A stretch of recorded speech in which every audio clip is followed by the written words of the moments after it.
Alright, so you've probably seen my Assassination Classroom Chapter 1 first impression if you're in this video. If not, I actually did a first impressions on the very first chapter of Assassination Classroom that will be getting an anime adaptation soon in winter, I believe in January 5th? I think January 5th. I'm not really sure, 100% sure on the date, but I know it is in January. So, as I want to read the manga and get a feel for the series, and I really liked the first chapter, so I wanted to keep reading on the manga until I got to the first volume, which I'll be reviewing here today. So I'll be reviewing this manga, each volume. So I'm not officially sure if this is actually volume. So chapter 1 to chapter 7 is volume 1, and then 7 to 14-ish, maybe. I'm going to Coin's one website. I can't remember the name, but I'll be sure to link the website in the description below. And the actual manga, you can see how I'll be reviewing it from volume to volume to volume, or I'll review maybe 10 chapters per video until I get to the 100, because it's 105, which isn't super far, and the manga's like 20 pages per like freaking chapter, and that's not a lot if you think about it, because sometimes the dialogue could be, the dialogue's not even that much, which I love, because if it's short it doesn't have a lot of dialogue, you can catch it up on easily. So let's start the review. So basically, after the first impression, the chapter 1, basically where we got introduced to Koro Sensei, unkillable Sensei, whatever, who's planning to like blow up the earth unless someone can kill him, unless the students of class E, which stands for class N, which is basically the class of, like, where if you don't get good grades or you're not doing so well, you did something really horrible, you get put in this isolated area, which basically teach you basics of like everything else. Like, most students like look down on people in class C, like Nagisaya, basically a student who was in class C, used to be part of everything. He used to get like, or there were other students throughout the chapter. You could discover different students who are actually like, who were previously like, good class in second, they didn't do so well in the second one, they're in the third class. You can discover about them as well, which I sort of did like, because each chapter you gotta find about different subjects. So you gotta find out one about baseball, obviously, where one of the students, Sagia, whatever, I can't remember his name, started with an S, whatever, basically, he loved baseball, whatever. He used to be part of the baseball team until he was in class E, because once you're in class E, you can't be part of any sports team or anything, because you have to focus on your studies. And eventually he lost motivation for playing baseball, and he couldn't study anymore, so he lost motivation for studying as well. And then that's how he ended up in class E. Basically, Koro Sensei actually decided to teach him how to play. He decided to help him out by basically put his tentacles all around him, which is sort of weird, because when you ever see tentacles around somebody, it's normally a female in bikini, and that's not pleasant. It's hentai, basically. So, however, let's start. Basically, one of the students threw a ball full of the pellets that would maybe would hurt Sensei a lot. He threw it at him, but he was able to obviously dodge it, because he runs at twice the speed of light. That's Mach 20. I love how throughout the chapters they always joke about his speed as well, because he had some free time, so he was able to go into the thing, choose the base, like take the the actual baseball gloves, and just catch the ball before it even hit him. So he basically went freaking a marathon or something. He could go a marathon.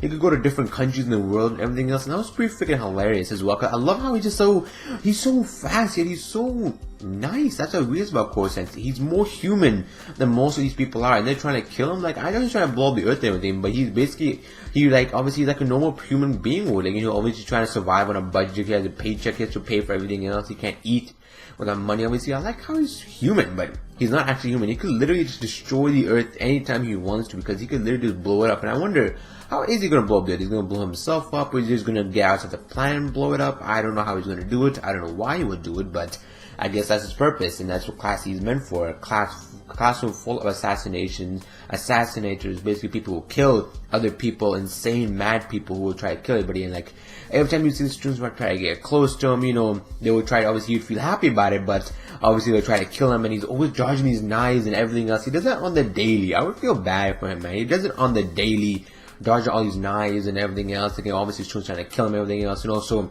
how also chapters will learn about like math, they're doing math and everything else. And like also how one of the Ministry of Defense people, Karama?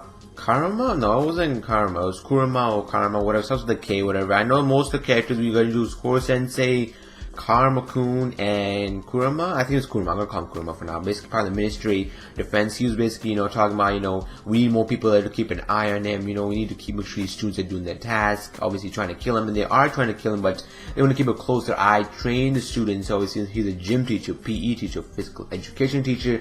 He's helping them assassinate, obviously, to try to help him train up, because he's part of the military. And the military can't even kill him, which is kind of sad too, because the military is full of, like, it's the military. They're obviously full of weapons and arsenals. They can't even do it. So how are they expecting a classroom full of students to do it? Well, that's what Koro Sensei hopes. Like, sometimes he even hints at, you're the one who could possibly, you have really good skill. Nagisaya was one of the students who's actually one of the weakest students out there. He's really weak, and because of his height and everything else, he's an often looked down upon sometimes, but he has the strength of a girl. Whether this reptile's looking at it, like, as you see, he has the strength of a girl, whatever. So when he said you have the greatest potential, the one who'll be able to kill him, because he can honestly hide his true intentions and just go at him. Like, he can have a conversation with him normally and then try to kill him, and the sense will be unexpected. Also, Nagisawa actually write the weaknesses of Koro Sensei, like, he's pity, he takes pity, whatever, not pity, like, he's pitiful, he's like, when he panics, he gets, he's weak, he gets panicked easily.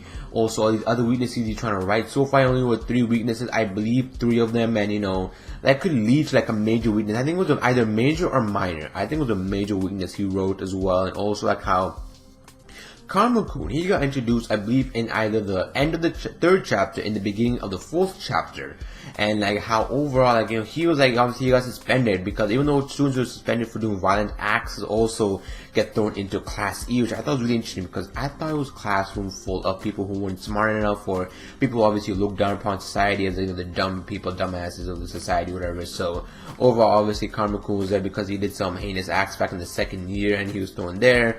Obviously, he said that, obviously, the person who threw him in the classroom, wherever, he was dead, but I thought he was actually dead, but he was, even though he was like, he was losing his purpose to him, he was basically dead to him. So when they showed actually was talking, his skull was like showing and everything else, he was still talking. I thought he was actually died. I thought Karmakun actually killed the actual sensei who threw him into Class E, told him to go to Class E, whatever, but he was just dead to him, and I was like, oh, okay. So then overall, Karmakun's he had these tricks he played on, like, obviously he shook the sensei's hand, whatever, he had like knives and blades that were actually weak to his sensei, because it's rubber knives, but it's also made of material that could actually hurt or kill sensei or Koro Sensei, and potentially. So Karmakun was the first student to ever do damage to him, and I was like, wow, he actually did damage to him, because I thought he was gonna actually give a shake hand, but obviously with his like accent, his like bloodlust, he plays very much tricks. He actually taunts and plays around with sensei, but when he did that one of the scenes where actually he took the squid and killed the squid, and like, oh, I thought that was you, so I killed you. I was expecting him to get mad as fuck. That's what he wanted him to do, but obviously, since he didn't eat breakfast at the time, obviously, he freaking drilled the thing with he ran all the way to the freaking, like, military, took the freaking, what's it called, the missile heat, he basically fried the tarkari, whatever, the food he was eating, he fed him so fast. I was like, oh damn, he was calm as hell, he knew how to be calm in that situation. He was hungry, so if he wasn't hungry, I think he'd probably be even mad. So overall, you all know what's gonna happen. Koro Sensei is just amazing. I like how he's more human than you expect him, man. It was like, all these people are discriminating against Class C and everything else, and they're like monsters. I feel like, the humans are more the demons, more monsters, and Koro Sensei is more the human, obviously. I wanna know why he's a teacher overall, why did you choose a teacher? I want to know what promise he did to somebody, obviously, to teach the students, obviously make the students feel happy. I want to know if he was a human previously or an alien who took the shape of a human, but I'm going to find out when this video is up. I'll probably upload. I'll be reading volume 2.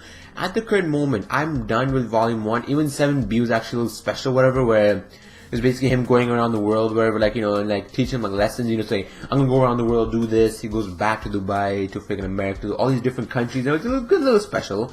It's a fun little special. It didn't have to do anything with the story, but it was an interesting little special. Overall, am I missing any chapters? Basically discrimination against the Class E. And then, one of a weird chapter too. One of my favorite chapters was basically toxin time, whatever. One of the students where she doesn't have any personal talking skills, she just say, here, take this poison, drink it. And I was like, she is so dumb. He's not gonna drink that, but he drank it anyways. Like, I was like, bottoms up, he drank. I was like, are you serious? I thought he was gonna. He had this weird feeling, but he was okay. He was like, poison can't really affect him. Obviously, he said, that poison really isn't right. And he named all. They were in science class, and she isn't really good at English or anything else or Japanese, but she's really good at maths and science and everything else. So if you don't understand what I'm saying, you haven't read the volumes, you should really read volume 1 or chapter 1 to 7, and that's what I'm basically covering. And it was just introduction to the students, each of the students' personalities, it's good to know more sensei. Obviously, the military could call different people to obviously teach different subjects. It actually had really funny moments too, where, obviously, freaking Koro Sensei is one of the most powerful beings on the planet, and he's like, and the military just figured to say, no, you can't do that. It was like, he didn't kill him or be mad at him. He was like, aww. It was so sad. I was like, damn, G, come on now. You're not gonna let boss you around like that, right? So, I'm glad Core Sensei is keeping his promise as more of a human. So, I believe he could have been a human before because obviously he's keeping his promises and now he's not like a savage alien or anything. But if they do not kill him before graduation, something's gonna happen to everybody else. And like, that's all gonna happen because, these chapters are really, really good. I'm so glad they're 20 pages, 21 pages. So, they aren't really super long. You can really catch up with the manga. I'm probably gonna be like at I'm predicting at November, at the start of November, if I keep reading on, because I believe this is Sunday, October 26th when I'm recording this. I'm not sure when this will be uploaded, but by the time maybe November comes, maybe the third week of November, maybe I'll be at chapter, maybe I could be caught up, or maybe if depends how much I read of it. So overall, that was the video. Be sure to like the video. Be sure to comment below what you thought of the. If you're reading this manga, or you're currently reading it with me, be sure to let me know what you thought of the first 7 chapters. Are you guys excited for the anime adaptation? Because actually, if they do it correctly, I'm really excited. I cannot honestly wait. And I'll see you guys later. Farewell.